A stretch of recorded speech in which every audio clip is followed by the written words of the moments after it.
thoughts on my mind, I can't sleep at night, so I just keep writing.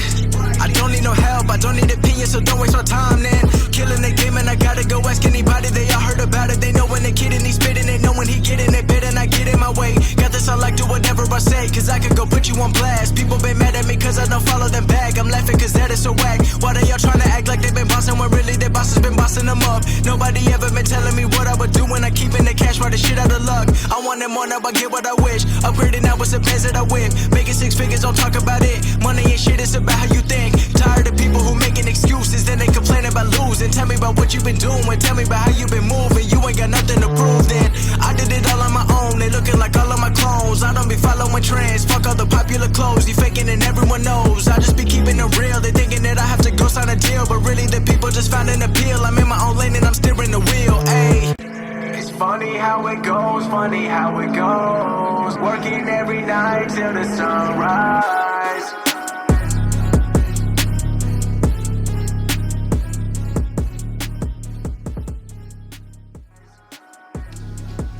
Welcome back. Once again, Season 4, Episode 3. We had an excellent episode last episode with none other than Mr. Superstar of the Year, MVP of BCA's, the Rambler, Brogan O'Shea. And we're switching gears this time. You know, not really a lot of controversy here. We're not having a guest on the show. We're going to talk about one of my favorite shows. You don't think this is a main XCW show. To me, it is the second biggest show of the year. Okay. To me. Well, hey, it could be the second biggest show of the year now, because we won't be having Halloween Havoc in 2021. True. So I have high hopes for the writing team. We're talking about XCW Greed 2006, June 24th. And now, when I first wrote the show, I wanted to do Greed of 2005, which is monumental for the first death match, Hazard's first world championship win. The first time we let two rookies wrestle each other and call their own match. Yeah. Cynical wrestled, I think, Rob Slater back then. But couldn't do that one. There's only one event listed on the website, one match. So then I wanted to do 2004. Which, I mean, I'd probably get in the cranium and I could dig out what it was. I could probably talk about it, but it would be tough. And 2004 was kind of a short show, but we might actually do that one in the future. But we're going to start off in the locker room in 2006, Greed. Going into this one, we had a lot of transition. You were gone. You weren't there around here. Mm-hmm. I don't know what led to your disappearance. I can't remember exactly. Can you enlighten us?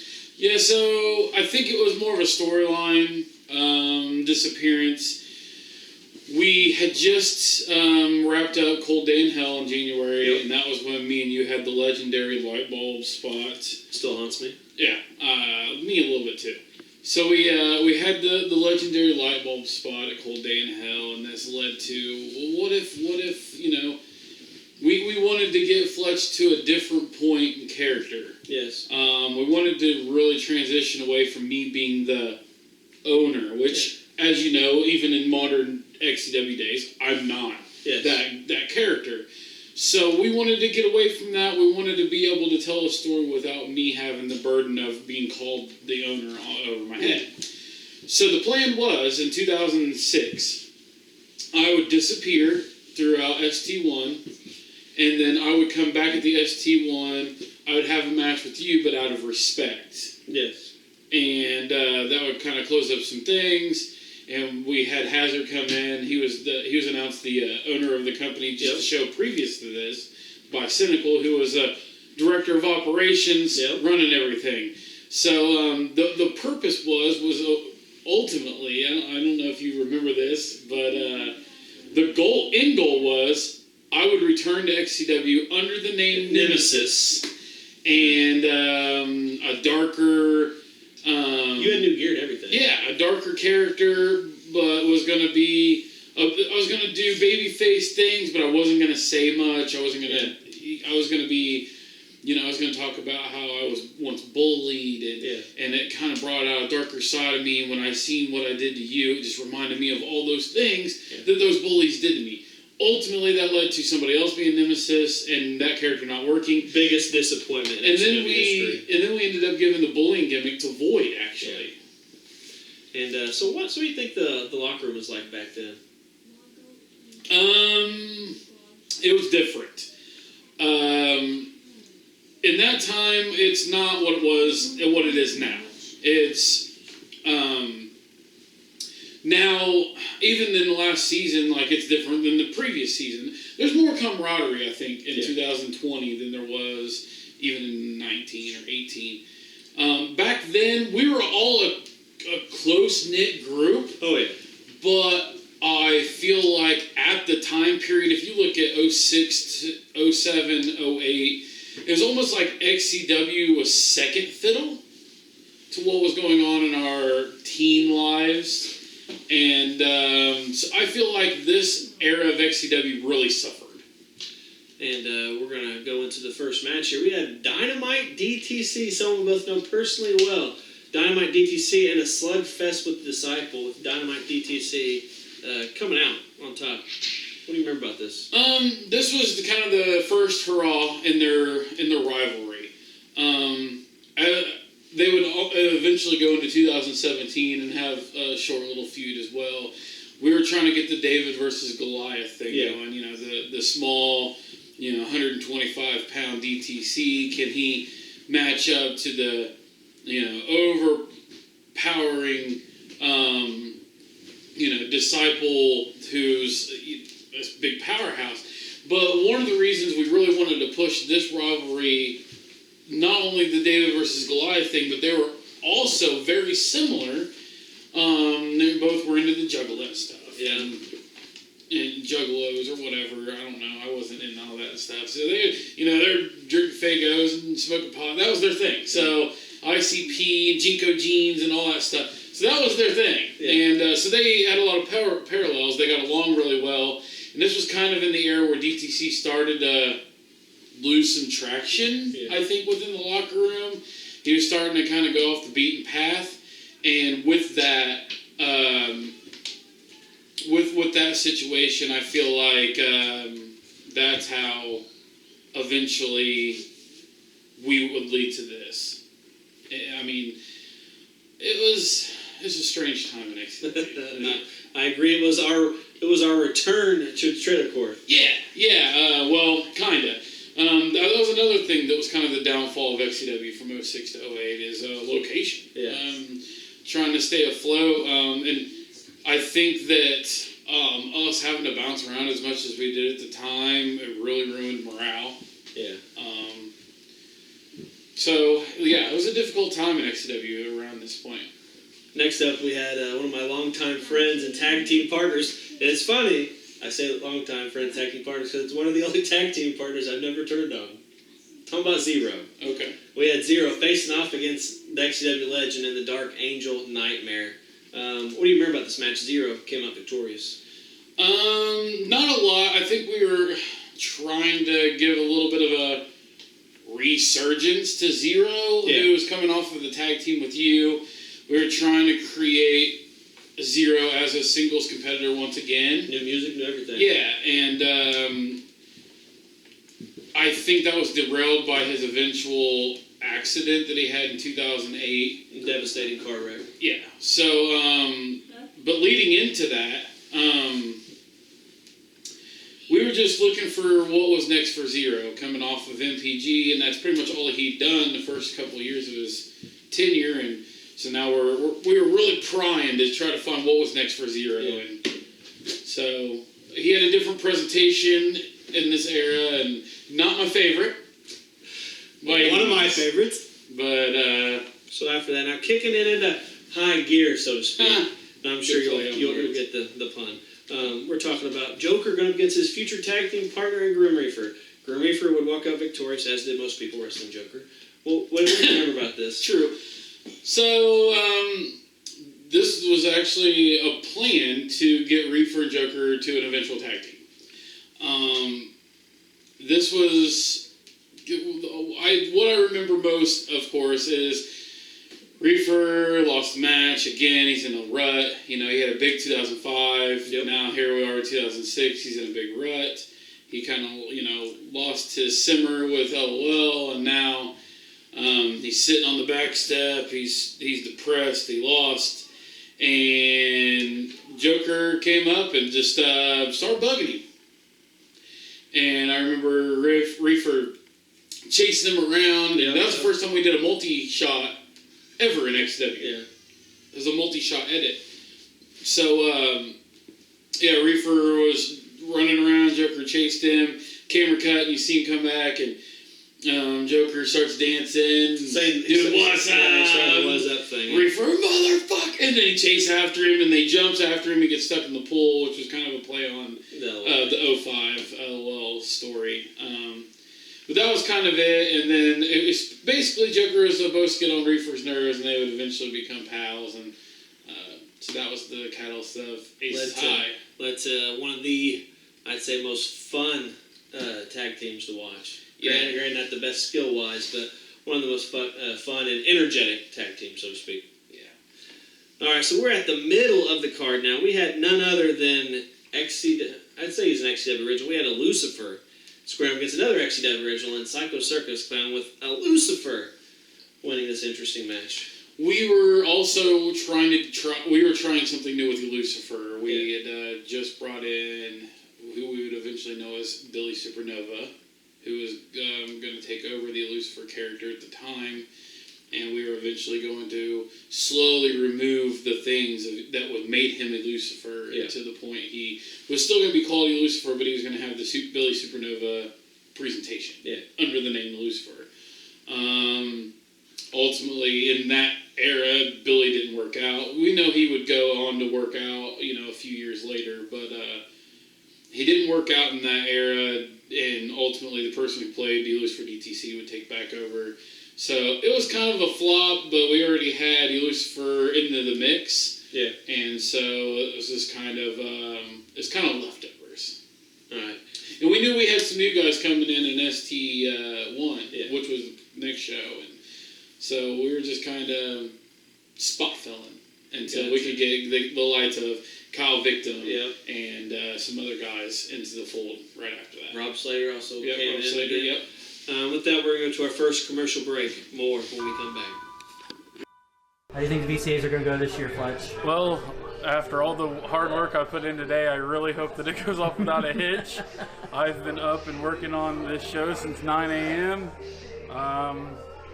I've probably gained a few gray hairs already today, and I'm hoping that everything goes as planned. Excellent.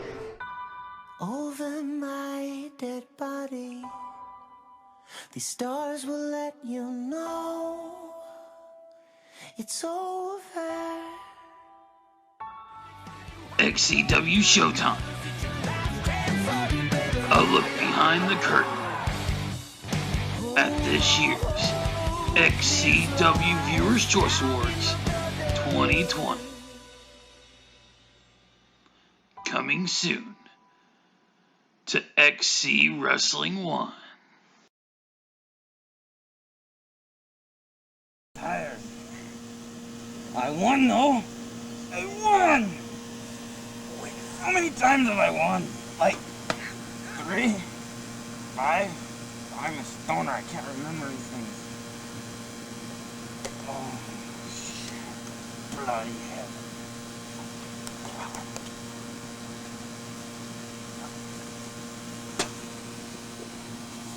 It's Joker. What the hell are you doing?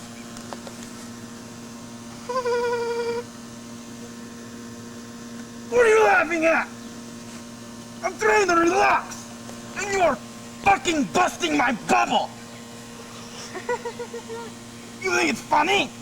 It's not funny! Don't quit it! Stop! What the fuck? Fuck! I'm gonna get you! Hey, you motherfucker! Come here! Come here, you little bastard! Oh, son of a bitch! You're gonna get it! What's that? You motherfucker! I'll kill you! Oh.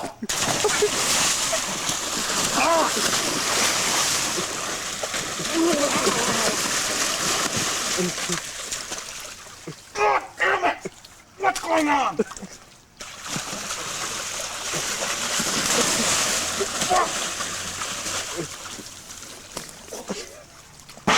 Oh! You bastard! Oh!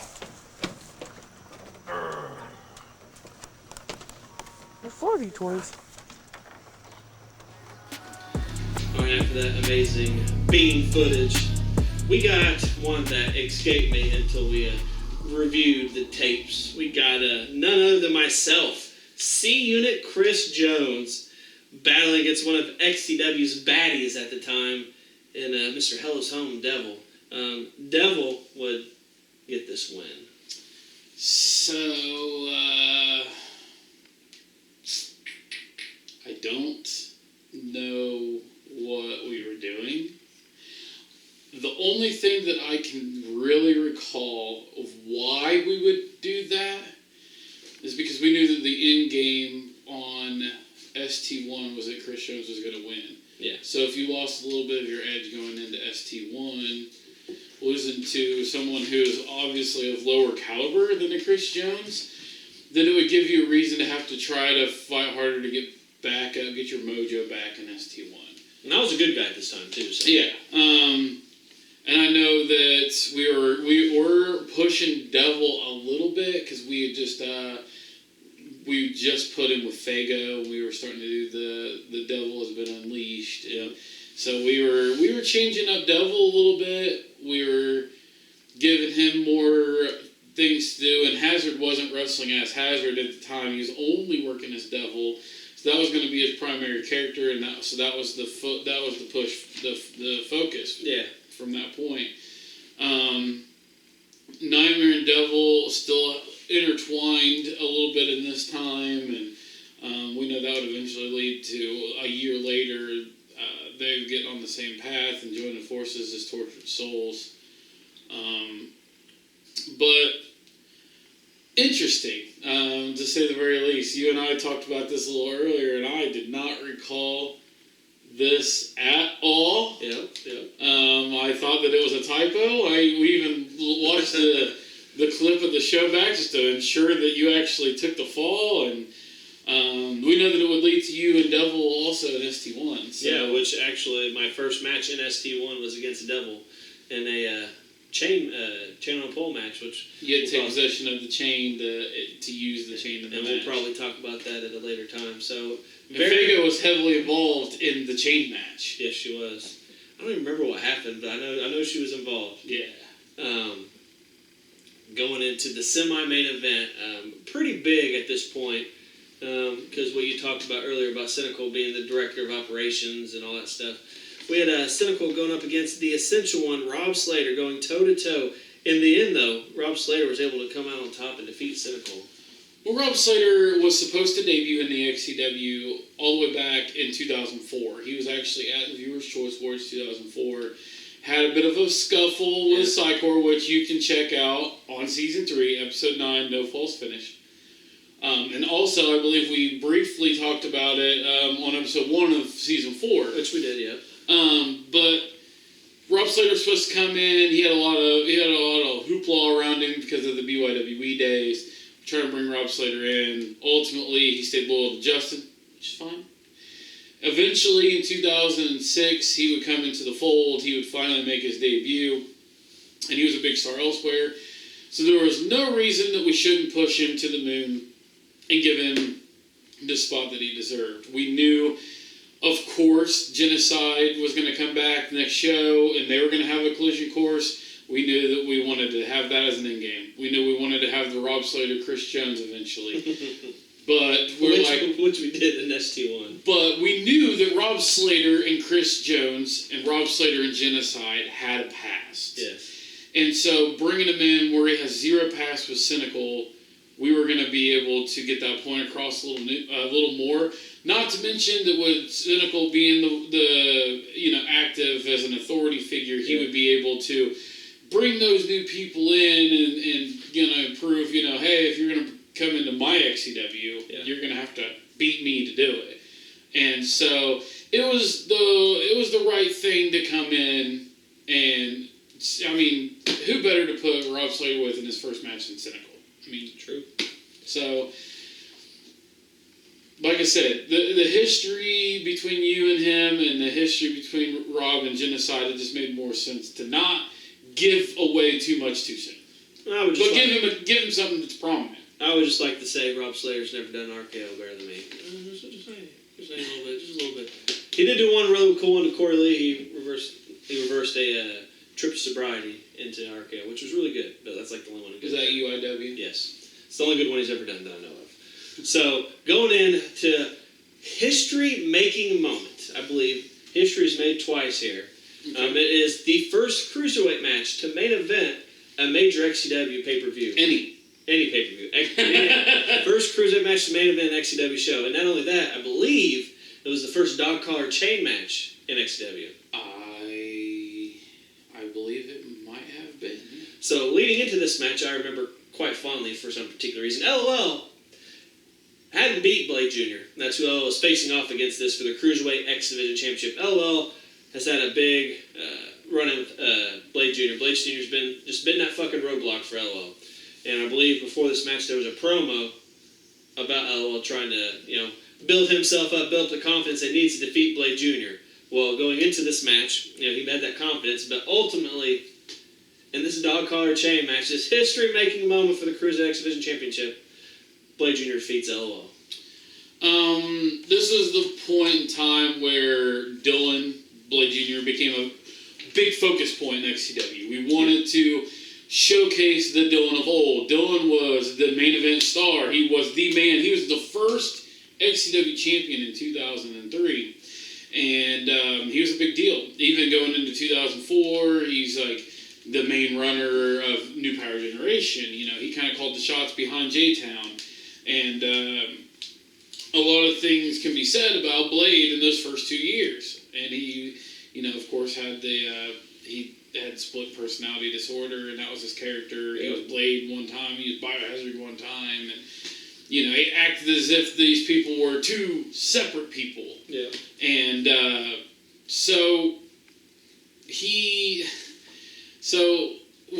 we had finally combined the two. We finally gave him some medication, I guess. And so now he was the corrupted kid Blade Jr. Yep. And we were eventually going to change him into the corrupted kid Dylan Bostic. Dylan Biohazard Bostic. Yeah. He finally found his niche by the time he was on his exit from XCW. He finally found who he was. But we didn't put a lot of focus into Dylan in the end of 04, 05, 06 season. Kind of fell off. Yeah. And so this was kind of a resurgence for him. He had new music, he had a new attitude, he had a new name. The whole presentation, we were just trying to find what was next. We were trying to pull out anything we could. We talked about it earlier. We changed up Disciple, we changed up DTC, we changed up Devil. Now we're changing up LOL and Blade Jr. and putting them in this prominent spot. Yep. And ultimately, it didn't work out for the fact that it did work out for LOL, as he would eventually go on, win ST3 and become XCW champion. But for Blade Jr., unfortunately, within the year from that match, he would be gone and working professionally. So his exit from XCW was soon after. But we were just really pushing to get Dylan back to that level again, and it worked for the year that he was there. And he also made history. The unification of the television champion. Mm-hmm. He's the one that won that match. Yeah, because we were really pushing. We were trying to get a resurgence in the cruiserweight division at the time, and we had this television and cruiserweight championship that we would combine at Cold Day in Hell 06. We had the television champion Dark Slayer, and he was kind of in and out.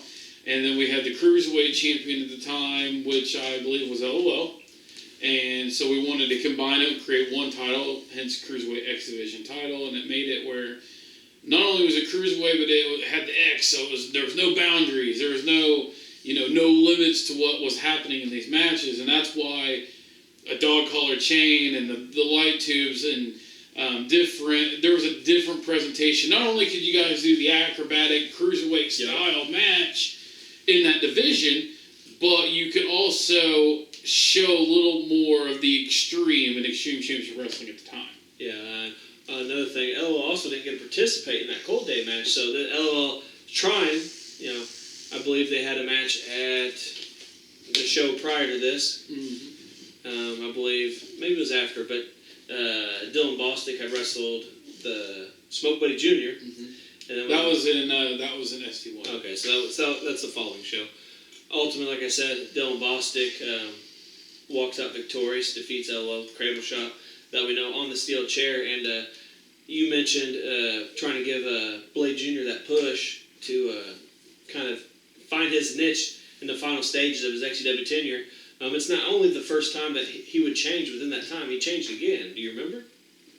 After that? Yeah. Where he changed to Dylan Biohazard Bostic? Yeah, he changed to Dylan Bio, and he changed his music again. Yeah. Came out to Dope. It's when he started doing the forearm off the chair. Yeah, and then you chipped your tooth or something. Or we played it. I would say he split my pants. I know that. I took a big bump and pants ripped open. I thought you had chipped your tooth and he gave you the forearm, and that's how we put the play on that. I think we may have, I don't know, silliness. We did get back to Fletch and Dylan Biohazard Bostic. Yes. In 2007, which was Blade's first big opponent. Yeah. So it came full circle. It honestly worked out the way it did for Dylan to come full circle and end up back with me. Yeah. In the end. And then it was until the end. Yeah.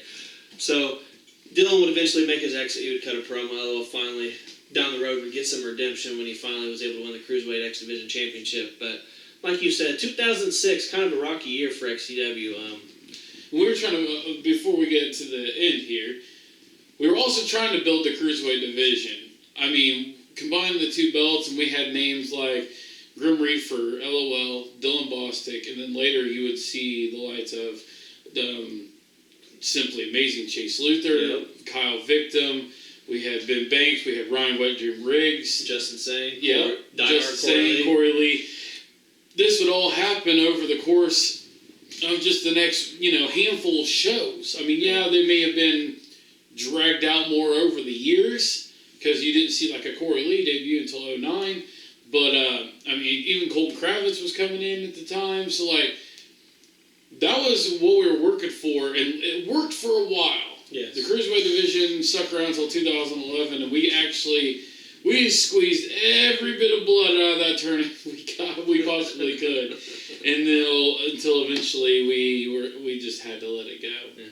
Hence the XCW New Age Championship. One of the things that made me happy was the chance for the Cruiserweights to main event a show. I don't know if we've done it since, but I don't believe so. I mean, I think the New Age Championship has main evented some shows. I know that Hazard and Jesse Justice Deathmatch, SummerMania was for the New Age title. But, LOL and Dylan Bostic, the cliche, they paved that path, but they kind of did. They did. Yeah. And ultimately, we're going to the end of the show. We ain't been able to do this in a while because we had lots of different, interesting shows. One of my favorite parts of the show, from the man behind the scenes, the brain, play Dave Meltzer. How many stars out of 5? I'll give mine first. I'm going to say Greed. I'm going to say 3.5. I'm going to say 2 3/4. I think a lot of the roster was lackluster at the time with the Reefers, the Jokers, the spot fillers of the show, the Devils and Nightmares. And it's almost a completely different XCW world just 2 weeks later as ST1, when you got Genocide back, you got Rob Slater, you got Kyle Victim, you got all these guys, and also it was just a very embarrassing and just tough time, like a rebuilding period in XCW. So, and we weren't really big into the storytelling that we are now. So, I find this era of XCW, even ST1, the Greed before that, pretty much everything after Cold Day in Hell, 06, until probably until 09, I find it almost completely unbearable. I disagree. Ultimately, this is all Tommy the Man Merriman's fault. The light bulb shot, Tommy was supposed to be the referee. It would have been a normal last man standing match. There wouldn't have been no light bulbs, there wouldn't have been none of that. So that's Tommy's fault, which led to you leaving to do the Nemesis thing. Also, Tommy wasn't wrestling at this time. And it led to the shorter year, I think. So all Tommy's fault. Thanks, Tommy. He loves when I say that. But you said 2 3/4. I say 3.5. Just for simple fact, we had history-making moments with LOL, Dylan Bostic, Rob Slater's debut. First cruiserweight main event, first dog collar chain match. I know Zero Wrestling Nightmare was a good match because you played. I mean, I'll give 4 stars to the main event. Yeah. But man, that undercard is embarrassing. You got DTC and Disciple, and then look at the rest of the card. No offense to Chris Jones. We had Zero Wrestling Devil. You doubt your skill too much. If we were smart in this era, we would have turned Zero heel and had him feud you. Yeah, but not everybody. Yeah, but we were good guys. But not good guys can break up. If we were smarter, we would have done something where maybe Disciple maybe matched up with Lucifer, trying to bring Lucifer out of that. Okay. Lucifer, yeah. The makeup and the hair. Maybe we should have done it. He was going into Dark Lord Disciple at the time. Maybe we should have done that, pivoted to that, and executed Nightmare and Devil becoming a team earlier and do that as a tag team. Because tag teams lacked in this era. Yeah. Which is why we disbanded the tag team. Right. But I think it would have made more sense had we patched them together and created a tag team scenario. And since you guys were splitting up as a team, not that it was necessarily your fault, but you were being split because of the tag situation, it may have made more sense if we just had Zero reinvent himself as a heel and come after you instead. True. And I think that would have made for a much bigger match. You have cynical Rob Slater. Picture this show instead. Okay. LOL Dylan Bostic. Yeah. Cynical Rob Slater. The tag match that we just discussed with the mask characters. You could put DTC in something more prominent, maybe working a Grim Reaper or something, because, that there could have been a lot of story with that. And then, on top of that, you'd have Zero and Chris Jones. I mean, I know we were trying to spread the stars out and make new stars, but it just did not work. It didn't work for me, anyway. I believe the real thing. It's ironic that a lot of people that get involved with Chris Jones, sometimes they don't work out, and then they don't get the payoff. Zero's not the only one that technically never broke up with Chris Jones, got a payoff. We just kind of split cordially. Mm-hmm. Another person is, later on in the years, Gurky. Mm-hmm. Gurky never came full circle, which we'll talk about until the end of the episode down the road. But you heard from the man behind the scenes, the man with the plan. He gave it 2.5, 2 3/4. 2 3/4. For me, 3.5 stars. Join us next time where I bring in a very academic guest. Too many thoughts in my mind, I can't sleep at night, so I just keep writing. I don't need no help, I don't need opinions, so don't waste my time then. Killing the game and I gotta go ask anybody, they all heard about it. They know when the kid and he's spitting it, know when he get in their bed and I get in my way. Got this, I like do whatever I say, cause I can go put you on blast. People been mad at me cause I don't follow them back. I'm laughing cause that is so whack. Why they all trying to act like they been bossing when really their boss has been bossing them up? Nobody ever been telling me what I would do when I keep in the cash, right the shit out of luck. Ayy. It's funny how it goes, funny how it goes. Talking about shit they don't even know. Why they tryna tell me about what I should do? They don't know about the shit I've been through. It ain't what it seems, it ain't what it seems. Been 4 years, I've been chasing dreams. This ain't overnight, this ain't overnight. Working every night till the sunrise.